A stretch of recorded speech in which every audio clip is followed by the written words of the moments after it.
Good morning, YouTube. My name is Spooky, and yesterday we just got a brand new Overwatch 2 patch update. Now, of course, that also means we got a brand new Stadium update. We got several changes to heroes in Stadium, in particular the supports, which is awesome, and some interesting changes. I'm gonna talk you through each of these changes and let you know how it impacts Stadium, and even give you some ideas of what you could be trying today. We've already got some really strong builds in the works with the new patch update, so if you want to get notified when those go live, make sure to subscribe right now and turn on notifications. And of course, like the video on your way in. Enjoy. July 8th. We got a brand new patch update, everybody. And I'm just going to be taking a look at the Stadium updates. That is all we're going to be talking about on today. Now, we'll take a look at the other ones, but... All right, July 8th, 2025. Tank. I wonder, this is my guess, they're going to touch micro missiles. They have to. Uh-oh. Developer comments. Toki Slam was originally toned down due to its disruptive potential. But after observing its performance over full season, it's clear the impact was reduced a bit too much. To be fair, I haven't seen the Toki Slam too much. It's actually hilarious seeing it. But I guess we'll see that. We're bringing back some of the power to give Diva that big slam dunk moment she deserves. Which is rewarding. It actually looks kind of funny. I'm down with that. Increase Toki Slam's scalar to 30%, up from 20. Okay, we'll see how that works.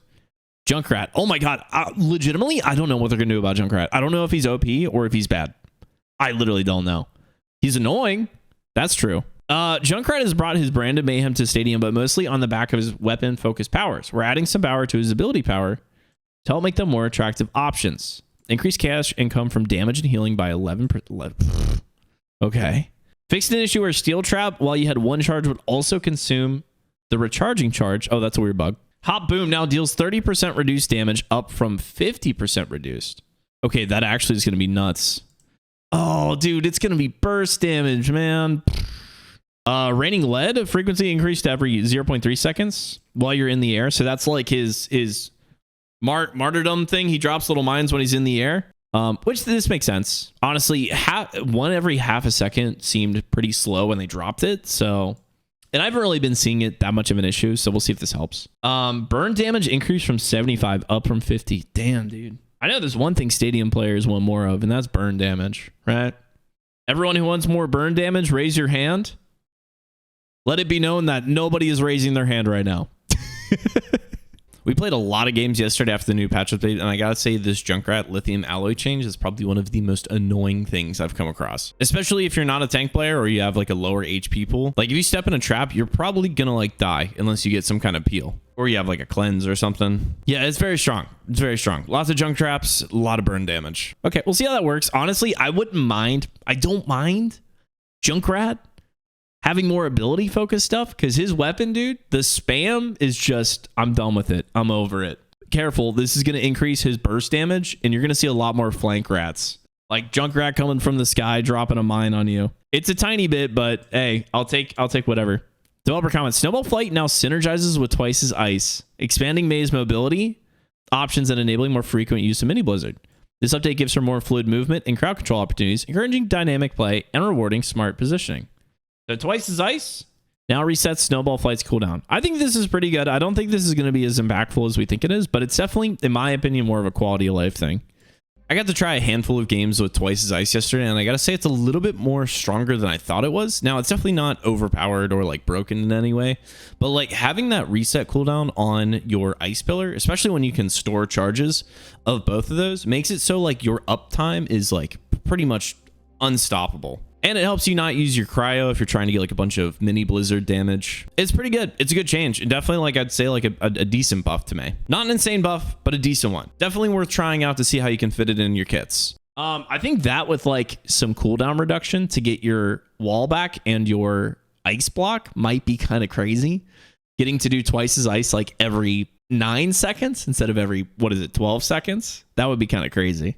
All right, moving on, Ana. Ana remains one of the most impactful heroes when it comes to empowering her teammates. This patch leans further into that strength. We're enhancing her ability to turn the tide of battle with key utility, particularly by increasing the impact of Biotic Grenade to create more high-stakes, high-reward moments. Dude, buffing Nade, man, as long as you don't buff the burst damage of Nade, I'm completely fine with it. I do think Nade has some clutch moments, and it is really fun hitting a good nade. The only thing is the burst damage with nade can get kind of crazy because for a support, most players are attuned to not expecting nade to one-shot them. And anytime we kind of start leaning into that territory where nade can, like, if you're like 2/3 of your health and nade can one-tap you, that's like a little ridiculous. But we'll see what they do. So these changes aim to make Ana even a more decisive force in coordinated play. So our turn, which is her nano ability, decrease the reduction to 25%, down from 50%, dude. Dude, this was already really good. I don't think this is what needed a buff. My turn. Increase self nano boost duration to 100%. Oh my god. No, Ana's meta. Just this alone, you don't even got it. Ana's meta. Oh my god, dude. That's econ fights over. They're done. You grab these two powers, you're about to just win every team fight. Your full potential. Increase ultimate charge given to 35%, up from 25. Okay, that's fine. Timeout. Increase slow duration to 2.5 seconds, up from 1.5. Jesus. And then Venomous, which is the nade. Increase damage to 75, up from 50. Oh my god, dude. That's a 50% increase in nade damage. Oh no, what are you guys doing? Bro, if Ana just stacks ability damage, she's just gonna one-tap people with nade. She did not need a 50% increase on nade, dude. Oh no, Ana's meta. I'm playing Ana next round, guys. Oh no. I think I was a little bit more worried than I needed to be on the Venomous buff.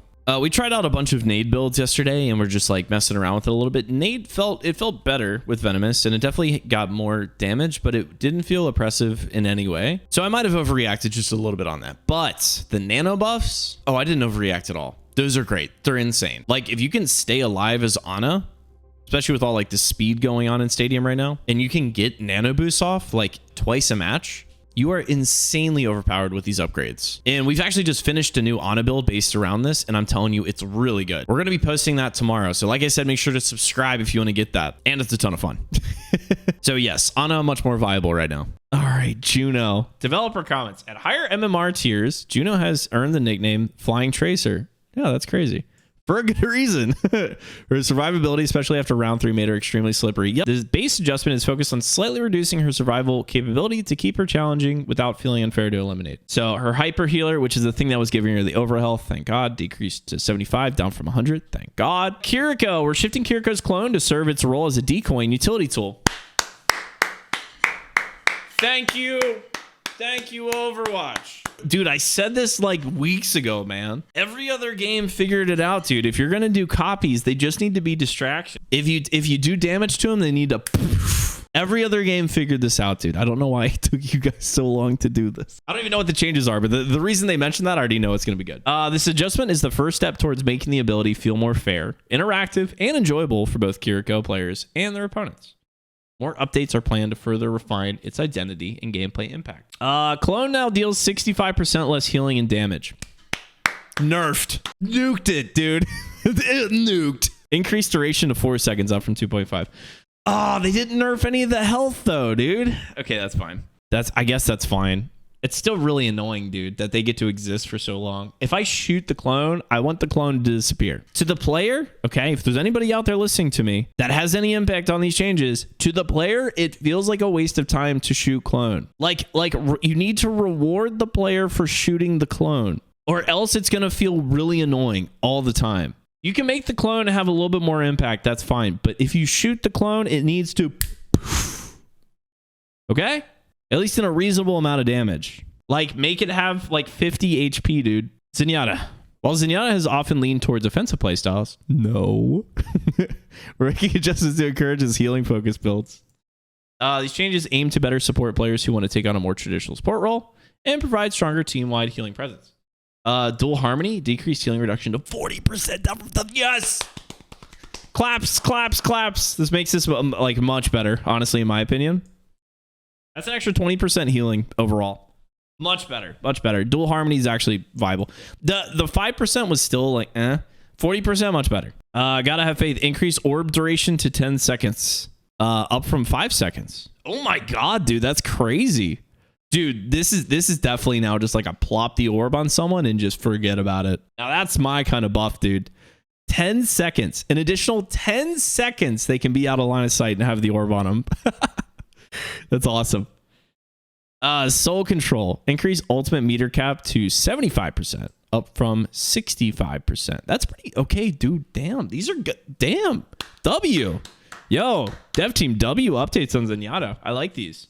This makes everything that was kind of just like before, like viable. That's huge. Whoever made these changes, give them a raise.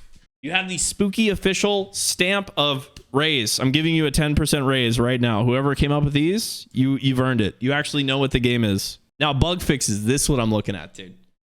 This is what I'm looking at. Screw these. Stadium. Oh, please. Oh, are there no May changes? No. God, there's so many bugs left to fix. Okay, Stadium bug fixes. Fix an issue with Junkrat's Suit Shaker and Commander's Clip mods. Not granting the correct amount of ammo. Okay. Fixed an issue with Junkrat's Zip Grease, not refreshing after new concussion mine. Okay. Yeah, I heard some people talking about this one. This was a weird bug, so. Junkrat players, you got that fixed. Kiriko fixed an issue where Kiriko's clone gained excessive attack speed when using the clone conjuration power in combination with Switch Step. Fixed an issue where Kiriko did not receive damage and healing stats from her clone when using the clone conjuration power. And finally, Sigma, where Sigma's experimental barrier unintentionally blocked certain projectile damage while the mass driver power was equipped. I feel like they should have shrunk the experimental barrier a little bit in its hitbox size. Because, dude, I'm shooting like a solid foot over its like model and it's still blocking and it's really annoying. That's the whole issue that we've been having, is that it's blocking literally everything, dude. It's like so tiny, but it like might as well just block all of Sigma. I literally have to jump with May to hit headshots.